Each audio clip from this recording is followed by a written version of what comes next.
कल हमने जो हमारी क्लासेस थी 11th बायो की क्लास चल रही हमारी, उसमें हमने कल चना द्विबीजपत्री जड़ उसकी संरचना देखी थी।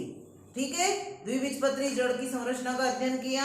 अब आज जो है हम यहाँ पर देख रहे हैं एनाटॉमी ऑफ मोनोकॉट स्टेम, एक बीजपत्री तना, एक बीजपत्री तने की अनुप्रस्थ काट। अब एक बीजपत्री मतलब मक्का, हमने यह मक्का लिया है, हो सकता है एक बीजपत्री में चावल हो, गेहूं हो, तो इसकी हम एनाटॉमी देख रहे हैं। एनाटॉमी मतलब आंतरिक संरचना।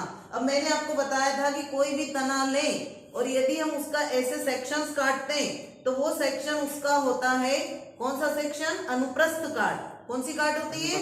अनुप्रस्थ काट। और यदि ऐसे काटते हैं तो लंबवत काट। यहाँ पे अनुप्रस्थ काट है। अब आप इधर यहाँ ध्यान दीजिएगा, मैंने मक्का के तने को ऐसे पकड़ा और उसका पूरा सेक्शन काटा, और सेक्शन काटने के बाद ये सपोज कीजिए इतने इतने पोर्शन का, ये इतना इतना पोर्शन, ये वाला पोर्शन आपको यहाँ पे दिख रहा है। समझ में आ रही बात? इतना पूरा नहीं दिख रहा है, पूरा ऐसे ही होगा, ये पूरा ऐसा गोले में होगा, लेकिन हमको यहाँ पर अभी सिर्फ इतना ही दिख रहा है। यहाँ पर समझ में आ गई बात? इतना पोर्शन हम दिखाई देते। अब मक्का का जो तना होता है उसकी एनाटॉमी हम जब देखते हैं, आंतरिक संरचना देखते हैं, तो इसकी जो विशेषताएं होती है वो क्या होती है? सबसे मेन विशेषता इसकी ध्यान रखो कि इसमें जो संवहन पुल होते हैं, वेस्क्यूलर बंडल जो होते हैं इसके, वो ऐसे बिखरे हुए रहते हैं। कैसे रहते हैं? बिखरे हुए रहते हैं। दिख रहे हैं आपको यहाँ पे बिखरे हुए? तो ये सब बिखरे हुए दिखाई देते हैं संवहन पुल। यहाँ पे भी देखिए, एक यहाँ पे, एक यहाँ पे, ऐसा यहाँ भी होगा, यहाँ भी होगा, यहाँ भी होगा। एक चक्र में नहीं होते हैं, ऐसे बिखरे हुए रहते हैं। तो इसको जो है ये यहाँ पर भी दिखाई दे रहे हैं और यहाँ भी दिखाई दे रहे हैं। ठीक है, सबसे पहली विशेषता। दूसरी विशेषता है, ध्यान रखिए कि इसके जो संवहन पुल होते हैं वो उसका जो आकार होता है, ये देखिए आप इसका आकार दिख रहा है आपको, इसके आकार को आप थोड़ा हाईलाइट करके देखेंगे तो ये आपको इसकी संरचना जोकर जैसी दिखाई देती है, किसी का मुंह हो जैसे, है ना, किसी का चेहरा होता है। कैसी संरचना होती है उसकी? जैसे ये हुआ, ये गोला, फिर उसके बाद में यहाँ पर है ना, ये जो है उसकी दो क्या हो गई? आंखें हो गई, ये दो, और फिर उसके बाद में ये नीचे यहाँ पर मुंह हो गया, और ये यहाँ पे इसके होठ हो गए, ये इसका यहाँ पे जो है सिर हो गया। ये इस तरह से इसकी संरचना होती है। तो जोकर जैसा इसका मुंह होता है। ये मक्का मतलब एक बीजपत्री तना जो है उसके संवहन पुल की विशेषता है। और दूसरी विशेषता ये कि ये वी या वाय आकार के होते हैं। वी आकार, या नीचे हम एक डंडी खींचते हैं तो वाय आकार। ऑब्जेक्टिव में क्वेश्चन आता है, इसलिए ध्यान रखें कि वी आकार के संवहन पुल या वाय आकार के संवहन पुल किसकी विशेषता है? तो एक बीजपत्री तने में, मक्का के तने में दिखाई दे रहे हैं। किसी का चेहरा या जोकर जैसा मुंह, है ना, ये सब इसमें दिखाई देता है। समझ में आई बात? अब हम एक एक चीज का अध्ययन करेंगे।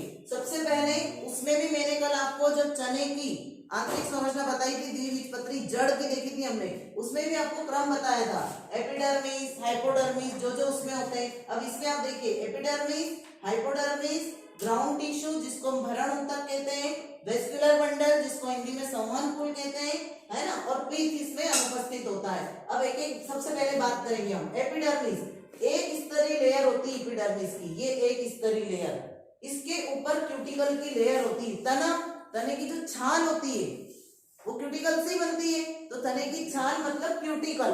तो इसमें ये एपिडर्मिस, एपिडर्मिस के ऊपर क्यूटिकल। उसके बाद में इसमें देखिए आप, जड़ों में मूल रोम थे, यहाँ पे ऊपर बनाए थे मैंने, रूट हेयर, बाल बनाए थे ऊपर, इनके ऊपर मूल रोम नहीं होते। किसमें नहीं होते? मक्का के तने में, मतलब एक बीजपत्री में मूल रोम नहीं पाए जाते। उसके बाद नीचे होती है हाइपोडर्मिस, क्यूटिकल, एपिडर्मिस, हाइपोडर्मिस, और इसकी हाइपोडर्मिस किसकी बनी हुई है? स्क्लेरेनकाइमा, सबसे दृढ़ ऊतक जो होता है। मैंने आपको पेरेनकाइमा, कोलेनकाइमा, स्क्लेरेनकाइमा बताए, तो ये स्क्लेरेनकाइमा की बनी हुई हाइपोडर्मिस होती है। और इसी हाइपोडर्मिस से होते हुए यहाँ पर ये देखो आगे संवहन पुल का निर्माण हो रहा है। किसका निर्माण हो रहा है? Vascular bundle.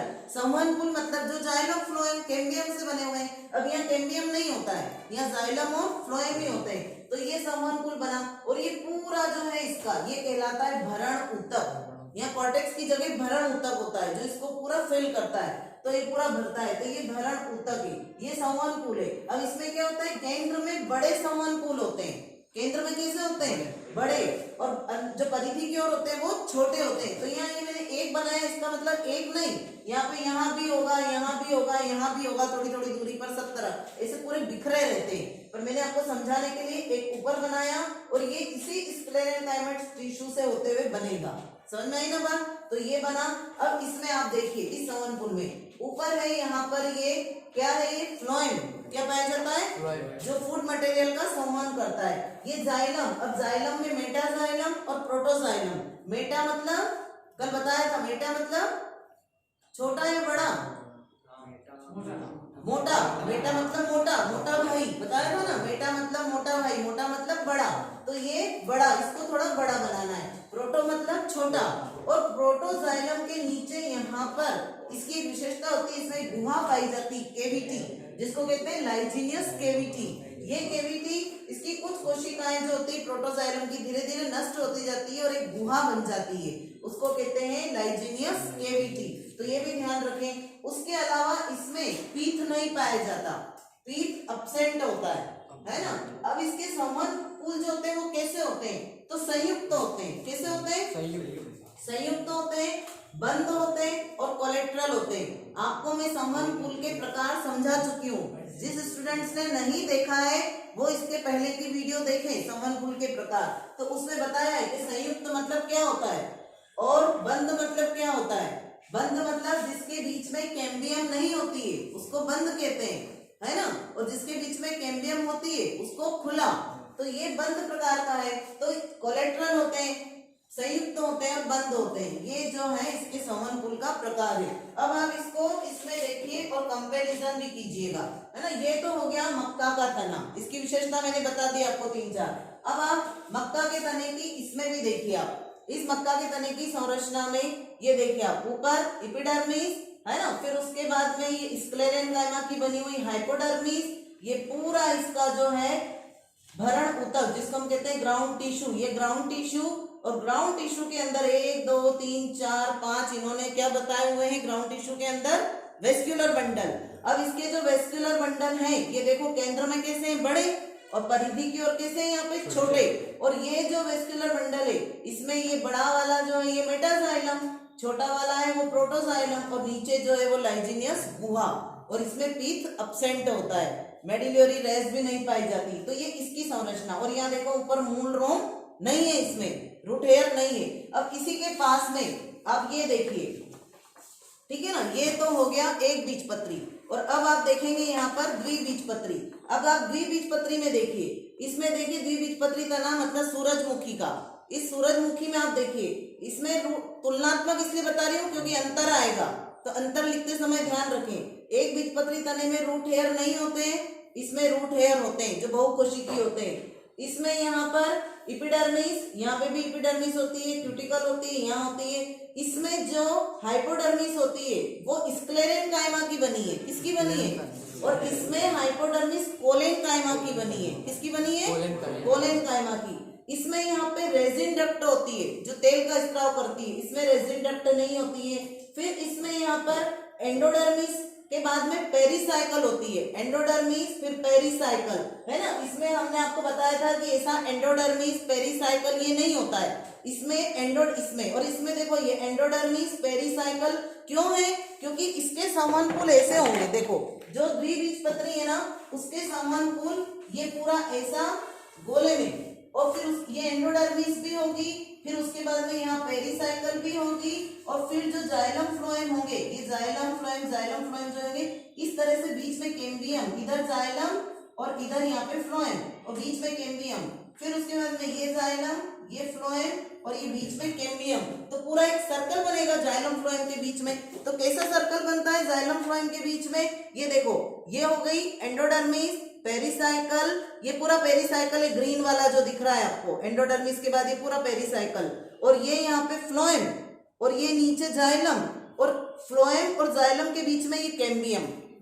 अगर मैंने आपको बताया था कि फ्लोएम और जाइलम के बीच में यदि कैम्बियम हो तो वो खुला प्रकार होगा या बंद होगा, खुला। मैंने कहा था इसको ऐसे ध्यान रखना कि जाइलम और फ्लोएम के बीच में कैम्बियम मतलब एक दरवाजा है, क्या है, एक दरवाजा, मतलब आने जाने का रास्ता है, मतलब खुला। और यदि नहीं है मतलब वो बंद। तो इसमें खुले प्रकार के संवहनकूल होते हैं, इसलिए ये यहाँ पे फ्लोएम, ये जाइलम और बीच में कैम्बियम होता है। दूसरा, इसमें पीठ भी बहुत अधिक विकसित होता है। ये पीठ मज्जा बीच वाला जो पोर्शन होता है बहुत अधिक विकसित होता है, इसमें पीठ नहीं होता है ना। इसमें कैम्बियम नहीं होता है। कैम्बियम नहीं होता है इसलिए इसमें द्वितीयक वृद्धि नहीं होती है। द्विबीजपत्री तना हो चाहे जड़ हो, उसमें द्वितीयक वृद्धि होती है। द्वितीयक वृद्धि से कैम्बियम रिंग बनती है और कैम्बियम रिंग के कारण वार्षिक वलय कहते हैं जिसको, जिसके कारण पौधे के तने की आयु का पता लगाया जाता है। जैसे तना मोटा होता जाता है ना, सपोज करो जैसे एक तना है, अब ये बढ़ता जाएगा, फैलता जाएगा, मोटा होता जाएगा। जैसे हम नीम का देखते हैं, बरगद का, पीपल का, मोटे होते जाते हैं। तो उनके अंदर यहाँ पर हमको ऐसी रिंग दिखाई देती है, छल्ले। तो उन रिंग को गिन के हम उनकी आयु का पता लगाते हैं, वर्ष का।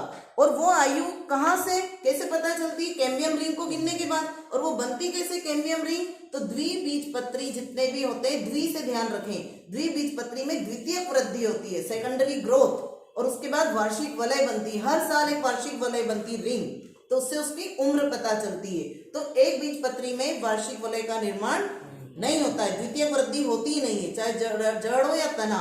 द्वि से ध्यान रखना, द्वितीय वृद्धि किसमें होती है? द्विबीजपत्री में। किसमें? और द्वि मतलब डाइकोट, द्वि मतलब डाइकोट, और एक बीजपत्री मतलब मोनोकोट। तो मोनोकोट में नहीं होती है। और बाकी इसमें जो है पूरा देखो, अब इतना सारा इसमें ग्राउंड टिश्यू है और इसमें डिवाइड होता है। इसमें पीत बहुत अधिक मात्रा में होता है, इसमें पीत अब्सेंट होता है। कुछ कुछ सामान्य संरचनाएं सामने ही दिख जाएंगी आपको, ये मूलरोम या मूलरोम नहीं है। फिर इसके संवहनकूल बिखरे हुए हैं और इसके पूरे गोले में व्यवस्थित होते हैं, ये ऐसे गोले में व्यवस्थित होते हैं। तो कभी अंतर आ जाए एक बीजपत्री तना द्विबीजपत्री तने में, तो भी आपको लिखना है। चित्र आता है तो आपको इस तरह से चित्र बना के पूरा इस तरह से वर्णन करना है। और केवल कभी इसका चित्र आए तो ये बनाए, और द्विबीजपत्री का आए, सूर्यमुखी जिसे सूरजमुखी द्विबीजपत्री में लिया है हमने, तो इसका चित्र बनाए।